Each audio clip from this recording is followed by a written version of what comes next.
पति पत्नी के रिश्ते में छोटी मोटी नोक झोंक तो चलती रहती है, लेकिन मिस्टर और मिसेस शर्मा में पिछले 15 साल पहले ऐसी एक छोटी सी बात पर नोकझोंक हुई और छोटी सी बात बढ़ते बढ़ते इतनी बढ़ गई कि दोनों ने साथ में रहने का फैसला ही छोड़ दिया। मेरी जूती रहे आपके साथ, हर बात पर बस मुझ पर चिल्लाते रहते हो, नहीं रहना मुझे आपके साथ। अरे तो मैं कौन सा तुम्हारे साथ रहने के लिए मरा जा रहा हूँ? रहो अकेले अपने इस घर में, मैं तो बाहर जाकर किराए पर भी रह लूंगा, लेकिन मजाल है जो तुम्हारे पास वापस आ जाऊं। दिन भर काऊ काऊ काऊ करके मेरे सर में दर्द करके रख देती हो। इसी तरह इस सबको 15 साल बीत गए और इन 15 सालों में उन दोनों ने कभी एक दूसरे से बात नहीं की। जब दोनों बेटों की शादी हुई तो शर्मा जी ने घर के ऊपर एक फ्लोर बना दिया। अब नीचे रहती बबली जी अपनी बड़ी बहू और बेटे के साथ और ससुर जी रहते ऊपर छोटे बेटे और बहू के साथ। लेकिन उन दोनों में है 36 का आंकड़ा। अब उनका ये 36 का आंकड़ा उनके बहू बेटों पर कैसे भारी पड़ता है, चलिए देखते हैं। बहू, जरा मेरे लिए एक कप चाय तो लेकर आना। बस अभी लेकर आई माँ जी। नीता अपनी सास को गर्मा गर्म चाय लाकर देती है। तभी बाहर से सब्जी वाले की आवाज आती है, सब्जी ले लो, सब्जी, ताजा ताजा सब्जी, आ जाओ रे आ जाओ, ले लो सब्जी। अरे वाह, चलो अच्छा है सब्जी वाला आ गया। सब्जी खत्म भी हो गई थी, ये नहीं आता तो सब्जी लाने मार्केट जाना पड़ता। अच्छा सुन बहू, सब्जी वाले से बैंगन ले लियो, कई दिनों से मेरा बैंगन भरता खाने का बहुत मन कर रहा है। ठीक है माँ जी। नीता बाहर सब्जी खरीदने जाती है और ऊपर से उसकी देवरानी शालू भी सब्जी खरीदने के लिए आती है। भैया मुझे 2 किलो आलू, आधा किलो शिमला मिर्च, गाजर, मशरूम और बीन्स भी दे दो। अरे वाह शालू, लगता है आज घर पर मिक्स वेज बनाने का प्लान है।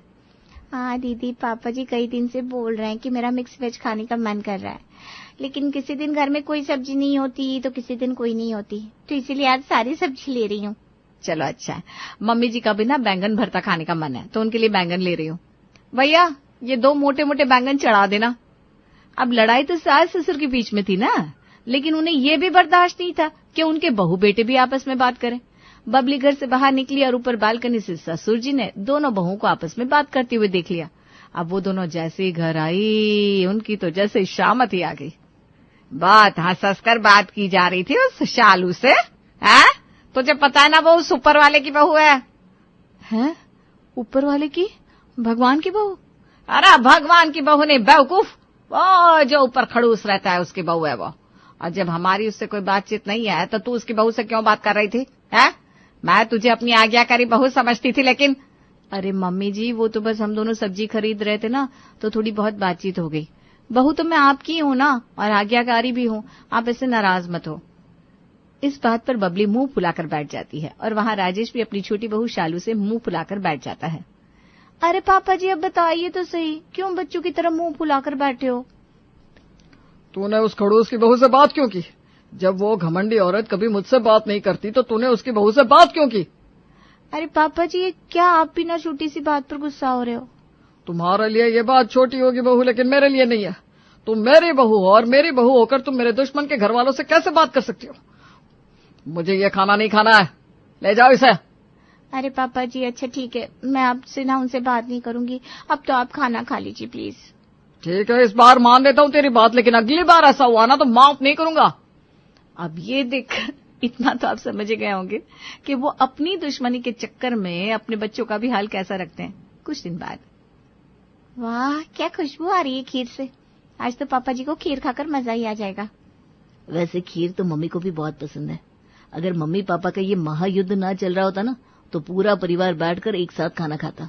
मम्मी भी तुम्हारे हाथ की खीर खा पाती। अरे कोई बात नहीं ना, अगर हम सब एक साथ बैठकर खाना नहीं खा सकते तो क्या हुआ, मैं मम्मी जी को अपने हाथ की खीर तो खिला ही सकती हूँ। वो कैसे? अगर तुम उनके पास खीर लेकर जाओगी तो भी वो नहीं खाएंगी और पापा जी को पता लग गया फिर तो तुम जानती हो घर में एक और संग्राम छिड़ जाएगा। डोंट वरी, मैं छुपाकर नीता दीदी को खीर दे आऊंगी, वो मम्मी जी को दे देंगी। अब शालू तो ये सोचकर बड़ी खुश थी कि आज इसी बहाने उसकी सासू माँ उसके हाथ की खीर खा लेंगी, लेकिन ससुर जी थे बड़े चालाक। रसोई के दरवाजे के पीछे छिपकर उन दोनों की सारी बातें उन्होंने सुन ली थी। शर्म नहीं आती तुम दोनों को? वो मेरी दुश्मन, पिछले 15 साल से उसने मुझे एक सूखी रोटी बनाकर नहीं खिलाई और तुम दोनों मेरी पीठ पीछे उसे खीर खिलाना चाहती हो। आज तो तुम दोनों की खैर नहीं, दोनों हाथ ऊपर करके खड़े हो जाओ। हैं? क्या है? तुम्हें क्या लगता है तुम मेरी बहू हो तो मैं तुम्हें सजा नहीं दूंगा? चलो दोनों के दोनों हाथ ऊपर करके खड़े हो जाओ, और अगर दोनों में से किसी एक ने भी हाथ नीचे किया ना तो देख लेना डंडे से पिटाई करूंगा।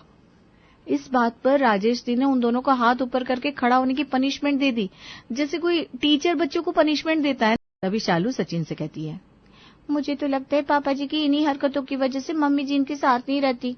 अरे अपने बहू बेटी को कौन ऐसे हाथ ऊपर करके खड़ा रखता है? ये भगवान इन दोनों का कल्याण करो। इधर बबली जी और राजेश जी का एक कारनामा खत्म नहीं होता कि दूसरा शुरू हो जाता है। 2-3 दिन बाद दोनों भाई अपने ऑफिस जाने के लिए निकले थे और अपनी अपनी गाड़ी पार्किंग से निकाल रहे थे। तभी अरे यार, इस गाड़ी को भी अभी खराब होना था क्या? मेरी इतनी इंपॉर्टेंट मीटिंग है, अगर टाइम पर नहीं पहुंचा तो बॉस मेरी वाट लगा देगा। अरे भैया क्या हुआ, गाड़ी स्टार्ट नहीं हो रही है क्या? अरे नहीं ना यार, मुझे पहले ही ऑफिस जाने के लिए देर हो रही है और अब ये खराब हो गई। मैकेनिक को बुलाऊंगा तो भी 1 घंटा खराब हो जाएगा। कोई बात नहीं भैया, आप मेरे साथ आ जाओ, मैं आपको ड्रॉप कर दूंगा। वैसे भी मेरा ऑफिस आपके ऑफिस के पास ही तो है, शाम को भी साथ में घर आ जाएंगे। हाँ ये सही रहेगा, चल चलते हैं। नरेश सचिन की गाड़ी में बैठने ही वाला था कि तभी बबली बाहर पौधों को पानी देने आती है और नरेश को सचिन की गाड़ी में बैठते हुए देख लेती है। नरेश, तू गाड़ी में क्यों बैठ रहा है, निकल बाहर। अरे बाप रे, इनको भी इसी टाइम बाहर निकलना था क्या? अब क्या करूं, अब तो ऑफिस भी लेट पहुंचूंगा, घर पर भी वाट लगेगी और ऑफिस में भी वाट लगेगी। जा भाई तू निकल। अरे तू अभी तक वहीं पर खड़ा है, तुझे बोला ना यहाँ आ रहा हूं माँ। नरेश डरते हुए घर में जाता है तो उसकी माँ उसे तिरछी नजर से देख रही थी। अरे माँ आप कुछ बोलो, इससे पहले मैं खुद ही बता देता हूँ। मेरी गाड़ी खराब हो गई थी और मुझे ऑफिस जल्दी पहुंचना था, इसलिए बस मैं सचिन के साथ जा रहा हूँ। अरे गाड़ी खराब हो गई थी तो ऑटो में चला जाता, तुझे पता है ना उसे गाड़ी हमारे दुश्मन ने दिलाई है। हमारे दुश्मन के पैसों की गाड़ी में बैठेगा क्या तू? पूरे 1 हफ्ते तक मैं तुझसे बात नहीं करूंगी, जा। अरे माँ, ये तुम कैसी कैसी बातें कर रही हो? माना कि आपकी और पापा की लड़ाई है, लेकिन हम दोनों भाइयों में तो कोई लड़ाई नहीं है ना। हम दोनों आपस में बात क्यों नहीं कर सकते? वाह बेटा वाह, जिस माँ ने तुझे 9 महीने अपनी कोख में रखा, पाल पोस कर इतना बड़ा किया और उसे भी बड़ा किया, लेकिन उसने क्या किया, उस खड़ूस इंसान के साथ जाकर रहने लगा। वो चाहता तो मेरे पास भी रह सकता था, है ना? जब उसने हमारे बारे में नहीं सोचा था तो क्यों उससे बात करता है? अब तो मुझे तुझसे बिल्कुल बात नहीं करनी। अपनी माँ की ये बात सुनकर नरेश अपना सर पकड़ लेता है। अभी तक तो बात चलो फिर भी बड़ों तक सीमित थी, लेकिन धीरे धीरे बात अब बच्चों तक भी बढ़ने लगती है। तभी एक शाम, मम्मा मैं खेलने जा रहा हूँ, मेरा बैट कहाँ रखा है? तेरे रूम में रखा है, जाकर ले ले। नकुल अपना बैट बॉल लेकर पार्क में चला जाता है, जहाँ उसे संजू झूला झूलते हुए दिखाई देता है। अरे संजू, आज तू अकेला, तेरे दोस्त नहीं आए क्या? नहीं ना भैया, मुझे उनके साथ खेलना बिल्कुल अच्छा नहीं लगता। हमेशा मुझसे फील्डिंग करवाते रहते हैं, कभी बैटिंग देते ही नहीं। अरे तू टेंशन ना ले, आज मेरे दोस्त भी नहीं आए और मैं बैट बॉल लेकर आया हूँ। तू मेरे साथ खेल ले, मैं बॉलिंग करता हूँ, तू बैटिंग कर ले। संजू और नकुल पार्क में क्रिकेट खेल रहे थे। तभी वॉक करने के लिए बबली और राजेश भी उसी पार्क में आ जाते हैं और उन दोनों की नजर उन पर पड़ जाती है। वो सीधे दौड़ते हुए उनके पास जाते हैं। धोखेबाज, मुझे तो लगता था तू अपनी दादी की सारी बात सुनता है, लेकिन तू यहाँ पर हमारे दुश्मन के पोते के साथ खेल रहा है। ऐसा ही धोखेबाज मेरा वो बेटा निकला जो मुझे छोड़कर इनके साथ रह रहा है। तू भी ऐसा ही करना चाहता है क्या? दुश्मन का पोता, देखो तो जरा, बातें देखो इस औरत की। अरे मेरे पोते को भी कोई शौक नहीं है तुम्हारे पोते के साथ खेलने का। तुझे तो मैं घर जाकर बताऊंगा, चल तू। दोनों उन्हें कान पकड़ते हुए घर लेकर जाते हैं। अरे दादी, छोड़ो ना दादी। अरे माँ जी, क्या हो गया? ऐसा क्या कर दिया इसने जो आपने इसका कान पकड़ा हुआ है? अरे ये उस संजू के साथ खेल रहा था। माना कि वो भी मेरा पोता है, लेकिन रहता तो वो मेरे दुश्मन के साथ है ना। मैं नहीं चाहती कि हम लोग उनसे कोई हाथ मिलाए या उनके सामने झुके। अगर आज के बाद तू मुझे उसके साथ खेलता दिख गया ना तो तेरी खैर नहीं। जा बेटा, तू अंदर जा। इधर जैसे बबली नकुल की क्लास लगा रही थी, वैसे ही उधर राजेश जी संजू की क्लास लगा रहे थे। कोई बात नहीं ना पापा जी, बच्चा है, जाने दो, जा तू अंदर जा। इस बात से तो अब सभी बहुत परेशान हो चुके थे। तभी कुछ दिन बाद 15 सितंबर आता है, यानी कि राजेश जी और बबली जी की शादी की सालगिरह का दिन। नरेश कैलेंडर देख रहा था, तभी उसके दिमाग में ये बात आती है। नीता, तुम्हें पता है आज मम्मी पापा की एनिवर्सरी है।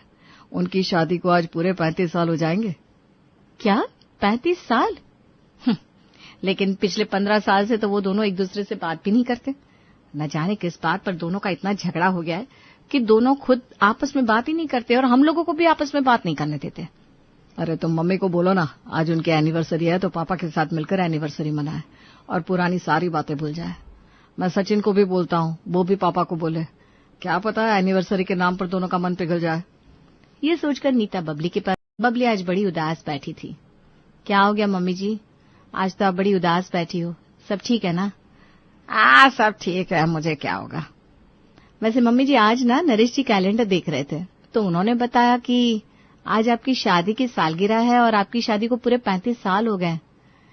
मैं क्या कहती हूँ, पुराने सारे गिले शिकवे भूलकर अब पापा जी से बात कर लीजिए ना। आज पूरी फैमिली साथ में मिलकर आपकी सालगिरह सेलिब्रेट करेंगे। क्या मैं और उस आदमी के साथ शादी की सालगिरह मनाऊंगी? अरे उन्हें इतना ही शादी की सालगिरह का ख्याल है तो वो खुद क्यों नहीं मेरे पास आ जाते? ना पहले उन्हें कोई बातें याद रहती थी ना आज रहती है। पिछले 15 सालों से आज तक ना तो मेरे जन्मदिन पर उनकी तरफ से कोई बधाई आई है, ना ही सालगिरह पर। उन्हें क्या लगता है अकड़ सिर्फ उनके अंदर है? आए बड़े। मम्मी जी जाने दीजिए ना, खुशी का मौका है। अरे कैसी खुशी, जब हम दोनों इतने साल से साथ ही नहीं रहते तो कैसी शादी कैसे सालगिरह? मुझसे इस बारे में दोबारा बात मत करना बहू। मुझे उस आदमी के बारे में बात करना भी पसंद नहीं है, पूरा मूड खराब हो जाता है मेरा। यहाँ न बबली नीता की बात मानने को तैयार थी और न वहाँ राजेश जी शालू और सचिन की बात मानने को तैयार थे। नीता घर में पोछा लगा रही थी, तभी उसने देखा कि उसकी सास छिप छिप कर अपनी शादी के एल्बम देख रही है। मुझे तो लगता था मम्मी जी सचमुच पापा जी से बड़ी नफरत करती हैं, लेकिन यहाँ तो छिप छिप कर शादी की तस्वीर देखी जा रही है। मतलब दिल में प्यार तो है लेकिन ईगो बीच में आ रही है। यहाँ नीता ने बबली को शादी के एल्बम देखते हुए देख लिया और वहाँ राजेश जी भी अपने कमरे में छिप छिप कर बबली जी की फोटो देख रहे थे। अरे यहाँ तो मामला ही कुछ और चल रहा है। लगता है कुछ न कुछ तिगड़म करना ही पड़ेगा, वरना ये दोनों अपनी ईगो के चक्कर में कभी एक दूसरे से बात नहीं करेंगे। शालू एक व्हाट्सएप ग्रुप बनाती है और सब लोग उन्हें एक करने के लिए एक प्लान बनाते हैं। शाम को बबली हॉल में बैठकर मटर छिल रही थी, तभी नीता उसके पास जाती है। अरे मम्मी जी, आप यहाँ बैठकर मटर छिल रही हो और वहाँ पर आपकी पीठ पीछे कितना बड़ा धोखा चल रहा है, आपको पता भी है? धोखा? ऐसा धोखा बहू? इतनी हिम्मत किसके अंदर आ गई जो मुझे धोखा दे? मम्मी जी, पापा जी ना आजकल छुप छुप कर किसी से मिलने जाते हैं, फोन पर घंटों बातें करते रहते हैं। क्या? हाँ मम्मी जी। अब अरे तो करते होंगे, मुझे क्या है? तो ये सब मुझे क्यों बता रही है? मम्मी जी बात सिर्फ इतनी सी नहीं है, पक्की खबर है। पापा जी दूसरी शादी करने वाले हैं, घर में एक और सास आने वाली है। मुझे तो बहुत बुरा लग रहा है। ऐसे कैसे पापा जी आपको छोड़कर किसी और से शादी कर सकते हैं? क्या? अरे नहीं नहीं, पर हाँ वो आदमी थोड़ा सा टेढ़ा तो है, लेकिन किसी और से शादी करेगा ये बात मुझे हजम नहीं हो रही। तुझे कोई गलत फहमी हो गई होगी। अगर आपको मुझ पर भरोसा नहीं है ना तो बेशक से शालू और सचिन से पूछ लो, वो तो आपको सब कुछ सच सच बताएंगे ना। नीता का इतना कहना था कि बबली तुरंत ही शालू और सचिन को बुलाती है। हाँ मम्मी, बात तो बिल्कुल ठीक है, और इसमें गलत भी क्या है? जब आप और पापा जी इतने सालों से साथ में नहीं रहते तो पापा जी को भी अकेलापन तो लगता होगा ना। अब इस उम्र में खास करके एक हम सफर की जरूरत होती है। पापा जी को कोई पसंद आ गई होगी तो वो उससे शादी कर रहे हैं। वैसे देखने में तो सुंदर है, अगले महीने तक शादी के कार्ड भी छप जाएंगे। क्या? यहाँ आज तक मैंने दूसरी शादी नहीं की और वो मेरे होते हुए दूसरी शादी करेंगे, शादी के कार्ड छपवाएंगे? आज तो इनकी खैर नहीं। ये सब सुनकर बबली पूरे गुस्से में ऊपर जा और राजेश जी पर धावा बोल देती है। आपकी हिम्मत कैसे हुई मेरे होते हुए दूसरी शादी करने की? अरे आपने ऐसा सोचा भी कैसे? हम दोनों 15 साल से अलग रह रहे हैं, लेकिन मजाल है जो मैंने कभी दूसरी शादी के बारे में सोचा हो। आज भी हर करवा चौथ पर आपके लिए व्रत रखती हूँ, लेकिन आपको मेरी कुछ पड़ी नहीं है। अरे करके दिखाओ दूसरी शादी, मैं भी देखती हूँ कैसे घर में मेरी सौतन लेकर आते हो। है? अरे पी कर आई हो क्या सुबह सुबह? क्या कुछ भी अनाप शनाप बोले जा रही हो? इस उम्र में मैं क्यों दूसरी शादी करने लगा? मुझे दूसरी शादी करनी होती है तो 15 साल इंतजार करता क्या? और ये करवा चौथ का व्रत क्या है? तुमने तो कहा था कि मैं आज के बाद आपके लिए कोई व्रत नहीं रखूंगी। वो तो ऐसे ही बोल दिया, लेकिन आप क्या सच में शादी नहीं कर रहे हैं? नहीं तो? इसका मतलब तुम चारों ने मुझसे झूठ बोला। आज तुम्हारी खैर नहीं, तुम्हारी वजह से मुझे इसके घर में आना पड़ा। मम्मी जी बस कीजिए, अब रहने भी दीजिए। कब तक आप दोनों अपनी ईगो के चक्कर में एक दूसरे से बात नहीं करोगे? जब पापा जी की किसी और से शादी करने की बात आई तो आप कैसे दौड़ी दौड़ी यहाँ पर आ गई? इसका मतलब तो यही है ना कि आप आज भी पापा जी से प्यार करती हो। हाँ, नहीं तो क्या मम्मी जी, अगर आपको पापा जी से प्यार नहीं होता तो आपको क्या ही फर्क पड़ता कि वो किससे शादी करते हैं, किससे बात करते हैं। आप दोनों ने कभी एक दूसरे के अलावा किसी के बारे में नहीं सोचा। हाँ माँ, बस इस गुस्से की वजह से 15 सालों से एक दूसरे से अलग रह रहे हैं आप दोनों। लेकिन अब बहुत हो गया, सच्चाई अब सबके सामने आ गई है कि आप दोनों के मन में एक दूसरे के लिए कितना प्यार है। अब ये सब लड़ाई झगड़ा छोड़िए और फिर एक साथ मिलकर रहिए।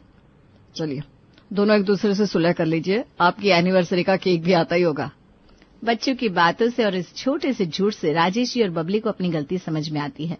वो एक दूसरे को देखकर मुस्कुराते हैं और पूरा परिवार मिलकर आज पूरे 16 साल बाद उनकी एनिवर्सरी सेलिब्रेट करता है। फाइनली उन दोनों का ये झगड़ा खत्म होता है और उनकी वजह से अलग रह रहे दोनों भाई और उनके परिवार भी आपस में मिलकर रह पाते हैं। घर तो स्वर्ग बन गया है, अब बस शांति चाहिए और चाय। घर सेट होते होते 4 दिन बीत गए, लेकिन घर की असली कहानी शुरू हुई रात को जब राहुल एक मोटी फाइल लेकर बैठा। सामने फैले ढेर सारे कागज जैसे कोई मुनीम हो। ये कंक्रीटर का बिल, ये इलेक्ट्रिशियन का, ये पेंट वाला और ये तो उधार की लिस्ट भी है। उसने पन्ना पलटते पलटते गहरी सांस ली और तनाव राहुल के माथे पर उतर आया। शाम हो गई और प्रिया खाना परोस रही थी, पर राहुल उसी फाइल में घुसा हुआ था। खाना ठंडा हो रहा है, सुन रहे हो? हाँ बस ये रकम देखो तो सही प्रिया, अब हमें हाथ रोकना पड़ेगा। घर बनवाने में बहुत खर्चा हो गया, बजट तंग है, EMI भी शुरू होने वाली है, थोड़े समय तक बहुत संभल कर चलना होगा। ठीक है। उसने सिर तो हिला दिया, पर वो भी अंदर से परेशान हो गई। अगले दिन बाजार में सनी खिलौने वाली दुकान के आगे रुक गया।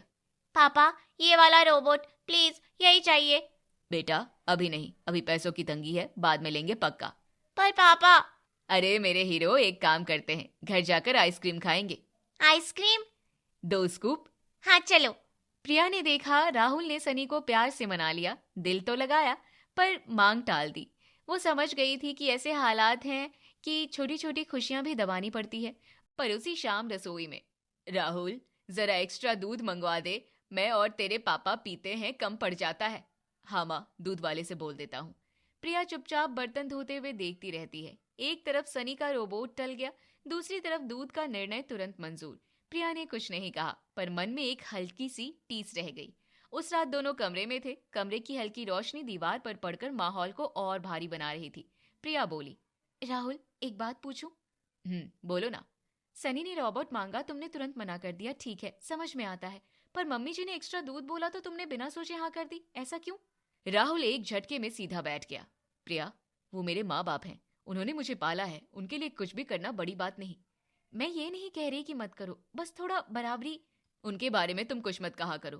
प्रिया के होठ सूख गए। राहुल भी सीरियस हो गया। अगले ही सेकंड उसे अपने ही शब्द भारी लगने लगे। माफी उसके गले में ही अटक गई। दोनों ने खामोशी को ओढ़ लिया, जैसे ये रात का कंबल हो जिसे उतारना मुश्किल है। राहुल ये गलत कर रहे हैं, पर मैं क्या ही करूं? प्रिया अपनी जगह सही है शायद, पर मैं भी गलत नहीं हूं। अभी मैं उसे कुछ नहीं समझा पाऊंगा। दिन बीतने लगे, खर्चे बढ़ते गए, तनाव भी। पर उसी शाम का दिन अब 2 हिस्सों में बंट गया था। जरा एक्स्ट्रा दूध मंगवा दे, मैं और तेरे पापा पीते हैं, कम पड़ जाता है। 3-4 बार बुला चुके थे, दूध वाले से बार एक ही जवाब। प्रिया चुपचाप बर्तन धोते हुए देखती बहुत काम है। एक चेहरे पर थकान, आंखों के नीचे डार्क सर्कल और मन में एक बेकाबू दौड़। घर में लेकिन एक दूसरा ही दृश्य था। राहुल, तुम तो बड़ा चमक रहे हो आजकल, नए घर की रौनक है क्या? अच्छा है बेटा, सब मुस्कुराते रहो। हाँ पापा, सब ठीक है। उनके सामने राहुल कभी भी चिंता का एक धब्बा भी नहीं दिखने देता था। माता पिता के लिए उसके चेहरे पर बस मुस्कान की ड्यूटी थी, कड़ी, अनिवार्य और हमेशा ऑन। प्रिया सब देखती, सुनती, समझती रही। एक रात वो बोली, सो जाओ राहुल, बहुत देर हो गई। बस थोड़ी देर और। ओवर टाइम करना सही है, पर इतना ना करो कि तुम्हारी हालत बिगड़ जाए। प्रिया बोलती रही, पर वो छत की ओर देखता रहा। ऐसा लग रहा था जैसे छत पर उसके सारे बिल, सारे उधार, सारे डर लिखे हो। राहुल सो जाओ प्लीज, मैं भी सो रही हूँ अब।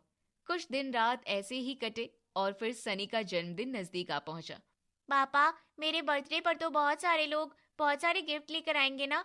हाँ, क्यों नहीं मेरे बच्चे। आखिर मेरे पोते का बर्थडे है, धमाका होगा। नहीं, इस बार सिंपल रखेंगे, हल्का सा केक, 2-4 बच्चे बस। ये क्या बात हुई, ऐसी कंजूसी क्यों बहू? हाँ, सिंपल ही सही है। क्या फायदा ऐसे लोगों को बुलाने का जिन्हें हमारे बेटे से कोई मतलब ही नहीं। हाँ, ये भी सही बात है। कभी राहुल ने सोचा था कि कार्टून थीम रखेगा, बड़ा सा केक, ढेर सारे गिफ्ट। वो चाहता था कि सनी का बचपन कमियों से न भरे, मगर हालात ने सपनों की जेब टाइट कर दी थी।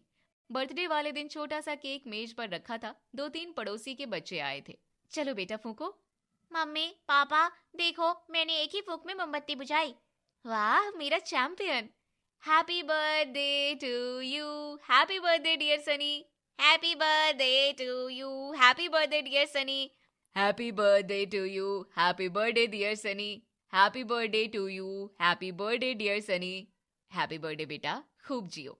राहुल उस शोरगुल वाली खुशी को दूर से देख रहा था। उसकी आंखें सनी पर थी, पर मन कहीं और। काश मैं तेरे लिए वो बड़ा वाला केक ला पाता, वो चमकती सजावट, वो महंगा रोबोट, काश। प्रिया उसके पास जाकर धीमे से बोली, राहुल वो खुश है, सच में खुश है। तुमने जितना दिया उसके लिए वही काफी है। राहुल मुस्कुराया, पर उसकी मुस्कान के पीछे उदासी छिपी थी।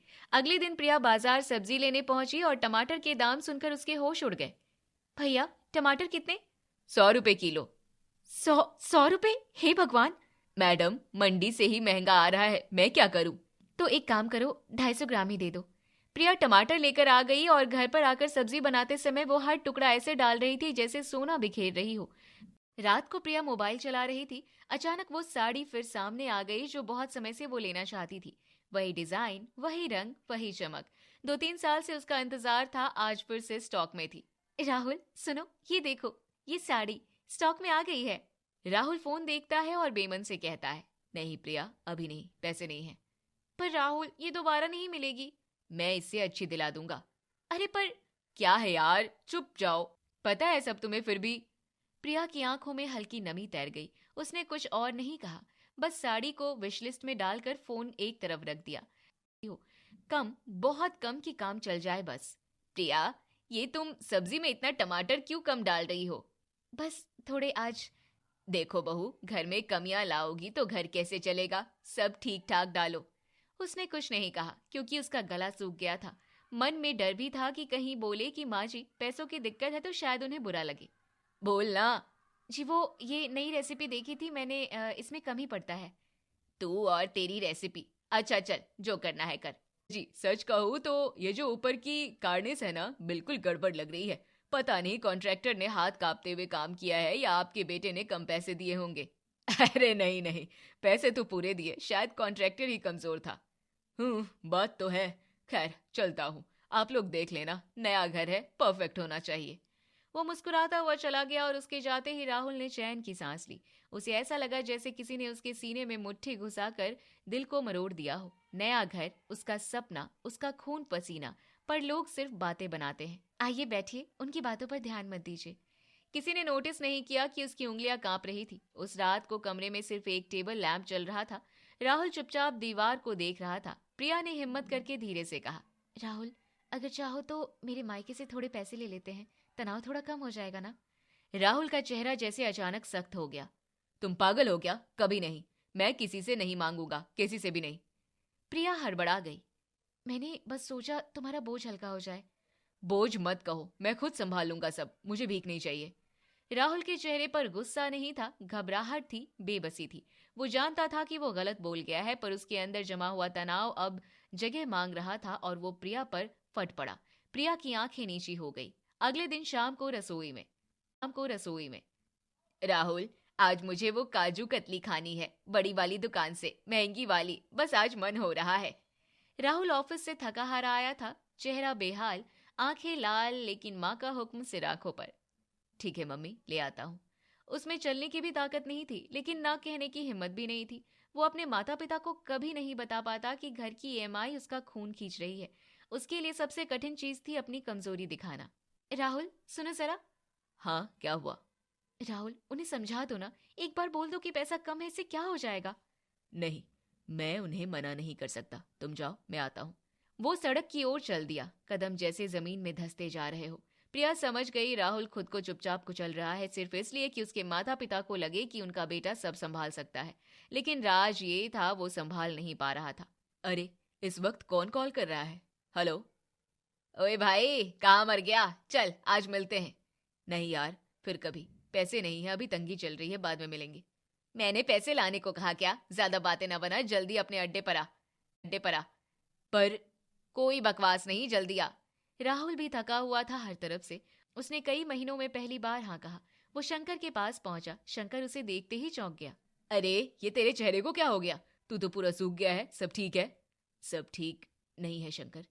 बोल दे यार, मुझसे भी छुपाएगा क्या? और फिर ऐसा लगा जैसे राहुल के भीतर का दरवाजा अचानक खुल गया हो।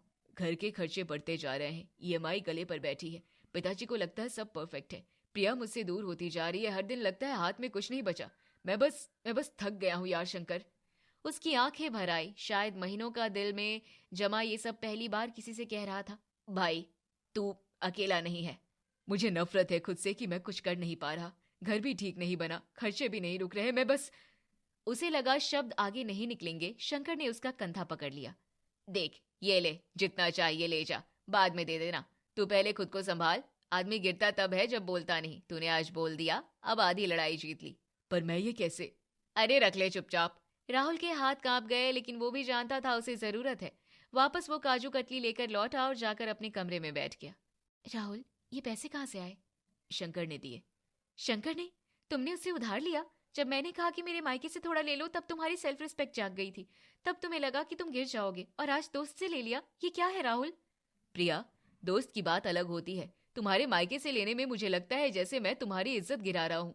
सॉरी, मैं बस नहीं कर पाया। तो उधार की जरूरत ही क्या? अपने माँ बाप को बताओ ना असल हालत। इतना खर्चा क्यों करना है उनके लिए? मेरे माता पिता ने कभी मुझे एक भी कमी नहीं होने दी। चाहे घर कैसे भी चला हो, चाहे उन्होंने उधार लिया हो, चाहे खुद भूखे रहे हो, पर मेरे लिए कभी कम नहीं होने दिया। मैं उन्हें कैसे मना कर दूं? कैसे कहूं कि पैसे नहीं है? कैसे उनके सामने अपनी कमजोरियां रख दूं? उसकी आवाज घुट गई। एक पल को लगा जैसे पूरा आदमी उसके भीतर सिकुड़ गया हो। प्रिया की आंखों से आंसू टपक पड़े। पहली बार उसने राहुल के दर्द की गहराई देखी। वो अकेला लड़ रहा था और बुरी तरह थक चुका था। वो धीरे से आगे बढ़ी और उसका हाथ पकड़ लिया। राहुल, तुम अकेले नहीं हो, मैं यही हूं। बोलते क्यों नहीं? बस यही चाहता हूं, तुम साथ रहो। दोनों लेट गए। फिर अगली शाम अचानक घर का दरवाजा जोर जोर से किसी ने पीटा। राहुल, बाहर निकल। मेरे पैसे कब देगा? बड़ा घर तो बन गया, पैसे भी दे दे। ये आवाज सुनकर पार्वती डरकर कमरे से बाहर आई। हे भगवान, ये कौन है? किस बात के पैसे मांग रहा है ये? प्रिया अंदर से कांप रही थी। उसके हाथ कांपते हुए सनी को पीछे खींच रहे थे। राहुल दौड़कर बाहर आया। भाई धीरे बोलो, घर पर औरतें बच्चे हैं, चलो बाहर चलते हैं। मुझे पैसे चाहिए, बस आज ही। राहुल किसी तरह उसे शांत करने लगा, समझाने लगा, और काफी देर में उसे वहां से भेजने में सफल हुआ। जब वो वापस लौटा तो घर में सबके चेहरे सफेद पड़ चुके थे। राहुल, वो आदमी कौन था? क्या हुआ है हमें बताओ। अरे पागल आदमी था, बिना वजह चिल्लाने लगा। चिंता मत करो। पर प्रिया जानती थी ये झूठ है। राहुल उसकी तरफ देख भी नहीं पा रहा था। उसी दिन सनी अपने दादा दादी को मार्केट ले गया और तब उन्हें महंगाई की असल मार का पता चला। ये भिंडी कितने की? 80 रुपए किलो। 80? कल तक 40 नहीं थी। और ये दाल? अरे इतने में तो 2 किलो आती थी पहले। साहब, महंगाई आसमान पर है। चलते चलते एक आदमी बोला। अरे संजय जी, आपका घर बना है ना? भाई आजकल तो घर बनवाने में आदमी की कमर टूट जाती है। अच्छा कि आपके बेटे ने सब संभाल लिया। संजय और पार्वती वहीं रुक गए। उनके चेहरे पर कोई अनजान सा एहसास उतर आया, जैसे अचानक किसी ने उनकी आंखें खोल दी हो। उन्हें समझ आया राहुल कितना दब गया होगा। वे घर आकर कभी मिठाई, कभी दूध, कभी कुछ महंगा मंगाते रहे और राहुल हर बार हाँ करता गया। चलिए घर चलते हैं। हाँ जल्दी चलो। वो लोग घर पहुंचे। पार्वती फिर धीरे धीरे आगे बढ़ी और राहुल के पास बैठ गई। संजय भी पास आ गए। राहुल बेटा, तुमने हमसे कभी कुछ कहा क्यों नहीं? हम बार बार बोलते गए और तुम चुपचाप हमारे लिए सब करते गए। राहुल की आंखें अचानक फैल गई। उसका गला रुक गया। हमें माफ कर देना बेटा, हमने अनजाने में तुम्हारी मुश्किलें बढ़ा दी। अब कोई जिद नहीं करेंगे, जो है उसी में खुश रहेंगे। पापा, मम्मी, मैंने कुछ नहीं किया, बस कोशिश नहीं, सब किया आपने और सब अकेले सहते रहे और मुझे भी कुछ बोलने नहीं दिया। कहते थे मम्मी पापा ने भी बचपन में सब किया, तो मैं कैसे मना कर दूं? अरे बेटा, तू बच्चा था, पर हम तो बड़े हैं, समझदार हैं। ये भला क्या बात हुई? तू सनी के लिए ऐसा कर तो सही है, हमारे लिए नहीं। राहुल संजय के गले लग गया और सनी, इन दोनों के। प्रिया खुश हो गई और पार्वती भी। उस दिन के बाद से धीरे धीरे सब सुधर गया। रात में करवट लेते हुए उसका मन भी किसी विश लिस्ट जैसा हो गया, भरता ही जा रहा था। खरीदने की बारी कभी आ ही नहीं रही थी। सो जाओ प्रिया, आई एम सॉरी। दोनों करवटें बदलकर सो गए। फिर अगले दिन राहुल ऑफिस से लौटा, दरवाजे पर ही रुक गया क्योंकि अंदर उसके पिता पड़ोसी मनमोहन से बात कर रहे थे। संजय जी, मैं सच कहूं, ये पेंटिंग तो ठीक नहीं हुई और ये टाइलें सस्ती लग रही है। ठेकेदार ने बेवकूफ बनाया आपको। हाँ हाँ, सही कह रहे हो, कुछ तो कमी रह गई। राहुल की सांस जैसे वहीं अटक गई। वो दहलीज पर खड़ा सुनता रहा।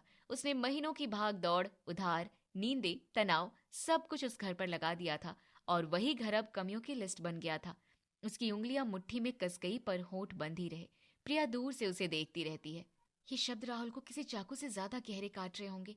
ये मनमोहन अंकल ऐसी बातें जाने क्यों करने चले आते हैं। अरे बेटा आ गया। मनमोहन बता रहे थे कुछ काम ठीक नहीं हुआ। हाँ पापा, देख लेंगे, कोई बड़ी बात नहीं है, सब सही कर लेंगे। मनमोहन अभी गया नहीं था। उसने एक और निशाना साध लिया।